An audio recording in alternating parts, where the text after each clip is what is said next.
Hello friends, pattern सीखने की इस सीरीज में आज हम देख रहे हैं पैटर्न नंबर 25। तो उसके लिए सबसे पहले हम CLR SCR लिख देते हैं ताकि हमें कोई प्रीवियस आउटपुट दिखाई ना दे, और लास्ट में हम गेट CSA लिख देते हैं। अभी पैटर्न को हम ध्यान से देखें तो उसके अंदर टोटल 5 रोज है और हर एक रो के अंदर डिफरेंट नंबर ऑफ डिजिट्स हमें प्रिंट करवाना है। लेट अस से रो नंबर 1 के अंदर हमें 9 डिजिट्स प्रिंट करवाने हैं, रो नंबर 2 के अंदर हमें 8 डिजिट्स प्रिंट करवाने हैं, रो नंबर 3 के अंदर हमें 6 डिजिट प्रिंट करवाने हैं, रो नंबर 4 के अंदर हमें 4 डिजिट्स प्रिंट करवाने हैं और रो नंबर 5 के अंदर हमें 2 डिजिट्स प्रिंट करवाने हैं। यानी कि एक रो के अंदर मैक्सिमम हमें 9 डिजिट्स प्रिंट करवाने हैं, और अगर हम एक डिजिट को एक कॉलम के तौर पे ट्रीट करें तो हमें टोटल 9 कॉलम्स चाहिए। यानी कि हम ऐसा भी कह सकते हैं कि इस पूरी पैटर्न को हमें 5 क्रॉस 9 ग्रिड के अंदर प्रिंट करवानी है। और पैटर्न के इंट्रोडक्शन के अंदर हमने देखा था कि ग्रिड को कैसे प्रिंट करवाए। तो लेट्स से उसके लिए हम एक फॉर लूप ले लेते हैं और उस फॉर लूप के अंदर हम मैसेज के तौर पे लिखते हैं कि i is equals to 1, i less than और इक्वल्स टू 5 और i प्लस प्लस। उसके अंदर हम एक और फॉर लूप ले लेते हैं और उस फॉर लूप के अंदर हम मैसेज के तौर पे लिखते हैं कि j is equals to 1, j less than और इक्वल्स टू 9 और j प्लस प्लस, जहां पे j और कुछ नहीं लेकिन कॉलम की वैल्यू रिप्रेजेंट कर रहा है, और ऊपर जो हमने i लिया है वो i और कुछ नहीं लेकिन रो की वैल्यू रिप्रेजेंट कर रहा है। अभी सेकंड फॉर लूप के अंदर हम एक प्रिंटफ स्टेटमेंट लिखते हैं और उस प्रिंटफ स्टेटमेंट के अंदर हम स्टार को प्रिंट करवा देते हैं। यानी कि जब i की वैल्यू 1 होगी उस वक्त j का लूप 9 टाइम एग्जीक्यूट होगा और वो हमें 9 स्टार प्रिंट करके देगा। उसके बाद हमें हमारे कंट्रोल को नई लाइन में ले जाना है, तो हम फॉर लूप के बाद एक प्रिंटफ स्टेटमेंट लिखते हैं और उस प्रिंटफ स्टेटमेंट के अंदर हम लिखते हैं कि /n, यानी कि ये प्रिंटफ स्टेटमेंट हमें हमारा कंट्रोल नई लाइन में लाके देगा। यानी जब i का लूप एक बार एग्जीक्यूट होगा तो वो हमें 9 स्टार प्रिंट करके देगा और हमारा कंट्रोल को नई लाइन में लाके देगा। अभी हमारा i का लूप 5 टाइम एग्जीक्यूट होता है, उसका मीनिंग कि हमें 5 लाइंस के अंदर 9 स्टार प्रिंट होके मिलेंगे। यानी कि हम ऐसा भी कह सकते हैं कि 5 क्रॉस 9 ग्रिड के अंदर हमें सभी जगह पे स्टार प्रिंट होके मिलेंगे। अभी फॉर लूप के अंदर जो दो वेरिएबल i और j हमने यूज किए हैं उसको हम डिक्लेयर कर देते हैं, लेट अस से integer i as well as j, and then program को एक बार टेस्ट कर देते हैं। तो हमें हमारी पैटर्न 5 क्रॉस 9 ग्रिड के अंदर प्रिंट होके मिल रही है, जो कि परफेक्टली सही है। पर हमें सभी जगह पे स्टार प्रिंट नहीं करवाने हैं, कुछ जगह पे डिजिट्स एज वेल एज कुछ जगह पे स्पेस प्रिंट करवानी है। तो उसके लिए हमें पैटर्न को एक बार फिर से एनालाइज करना पड़ेगा। सो अभी हमने देखा कि रो की वैल्यू हम i से रिप्रेजेंट कर रहे हैं और कॉलम की वैल्यू हम j से रिप्रेजेंट कर रहे हैं, और हर एक रो को हम ध्यान से देखें तो उसकी कुछ j की वैल्यू के लिए हमें डिजिट्स प्रिंट करवाने हैं और कुछ j की वैल्यू के लिए स्पेस प्रिंट करवानी है। तो लेट अस से हम चेक कर लेते हैं कि कौन सी j की वैल्यू के लिए हमें डिजिट्स प्रिंट करवाने हैं और कौन सी j की वैल्यू के लिए हमें स्पेस प्रिंट करवानी है। तो जब i की वैल्यू 1 होती है उस वक्त j की वैल्यू 1, 2, 3, 4, 5, 6, 7, 8 एंड 9 हो तब हमें डिजिट्स प्रिंट करवाना है, अदरवाइज हमें स्पेस प्रिंट करवानी है। जब i की वैल्यू 2 हो उस वक्त j की वैल्यू 1, 2, 3, 4, 6, 7, 8 और 9 हो तब हमें डिजिट्स प्रिंट करवाना है, अदरवाइज हमें स्पेस प्रिंट करवानी है। i की वैल्यू 3 हो उस वक्त j की वैल्यू 1, 2, 3, 7, 8 और 9 के लिए हमें डिजिट्स प्रिंट करवाना है, अदरवाइज हमें स्पेस प्रिंट करवानी है। i की वैल्यू 4 हो उस वक्त j की वैल्यू 1, 2, 8 और 9 हो तब हमें डिजिट्स प्रिंट करवाना है, अदरवाइज हमें स्पेस प्रिंट करवानी है। और i की वैल्यू 5 हो उस वक्त j की वैल्यू 1 एंड 9 के लिए हमें डिजिट्स प्रिंट करवाना है, अदरवाइज हमें स्पेस प्रिंट करवानी है। अभी i इज इक्वल्स टू 2 के लिए हम कुछ ऐसा भी लिख सकते हैं कि जब j की वैल्यू 4 या 4 से कम हो या फिर 6 या 6 से ज्यादा हो तब हमें डिजिट्स प्रिंट करवाना है, अदरवाइज हमें स्पेस प्रिंट करवानी है।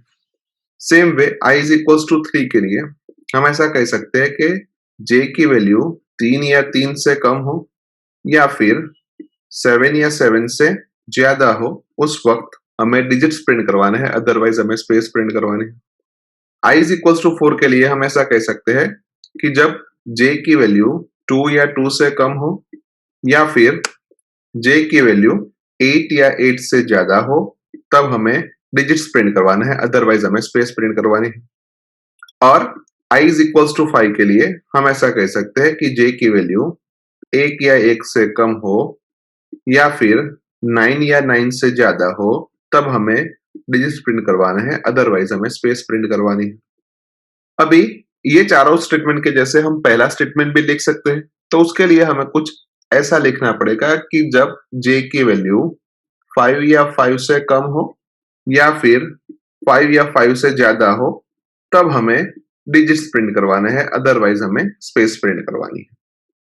यानी कि अगर हम इन पांचों स्टेटमेंट को कॉमनली लिखना चाहे तो हम कुछ ऐसा लिख सकते हैं कि j ग्रेटर देन और इक्वल्स टू x और j लेस देन और इक्वल्स टू y।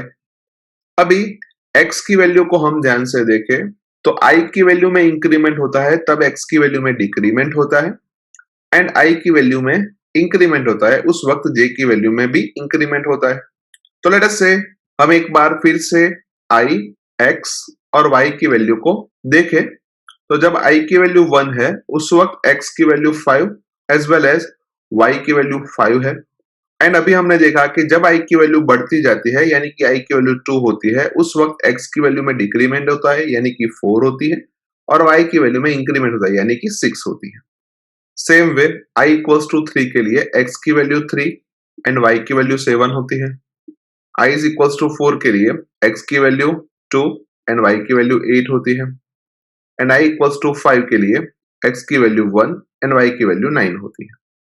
अभी हम x और i की वैल्यू का एडिशन करें तो फर्स्ट केस में 1 प्लस 5 6 होता है, सेकेंड केस में 2 प्लस 4 6 होता है, थर्ड केस में 3 प्लस 3 6 होता है, फोर्थ केस में 4 प्लस 2 6 होता है, और फिफ्थ केस में 6 प्लस 1 6 होता है। यानी कि i और x का एडिशन हमेशा 6 होता है। यानी कि अगर हम x की वैल्यू उसके ऊपर से डिराइव करें तो x की वैल्यू हमेशा 6 माइनस i रहती है।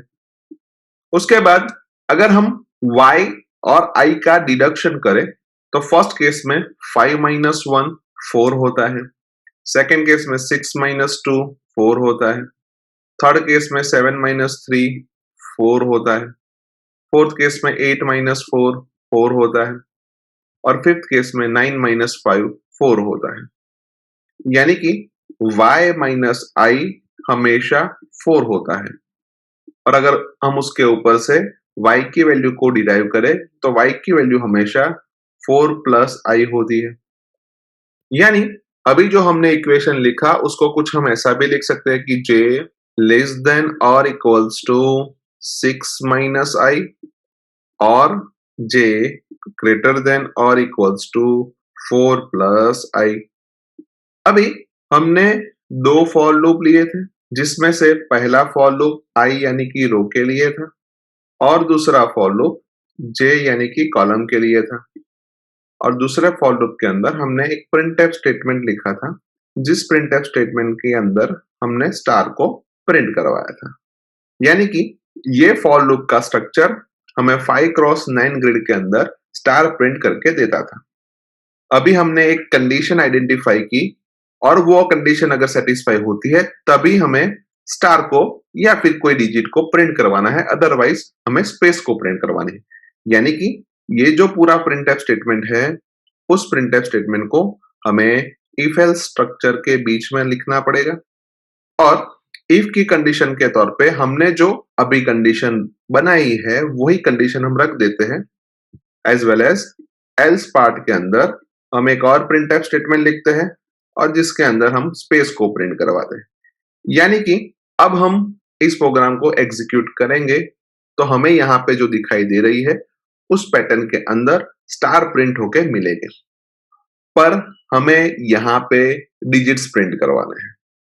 अभी हम पैटर्न को ध्यान से देखें तो जब j की वैल्यू 1 होती है उस वक्त हम 1 प्रिंट करवाते हैं, j की वैल्यू 2 होती है तब हम 2 प्रिंट करवाते हैं, j की वैल्यू 3 के लिए हम 3 प्रिंट करवाते हैं, j की वैल्यू 4 के लिए हम 4 प्रिंट करवाते हैं, j की वैल्यू 5 के लिए हम 5 प्रिंट करवाते हैं। यानी कि अगर हम प्रिंटफ स्टेटमेंट के अंदर j की वैल्यू को प्रिंट करवा दे तो हमें यहां तक की पैटर्न सही मिल जाएगी।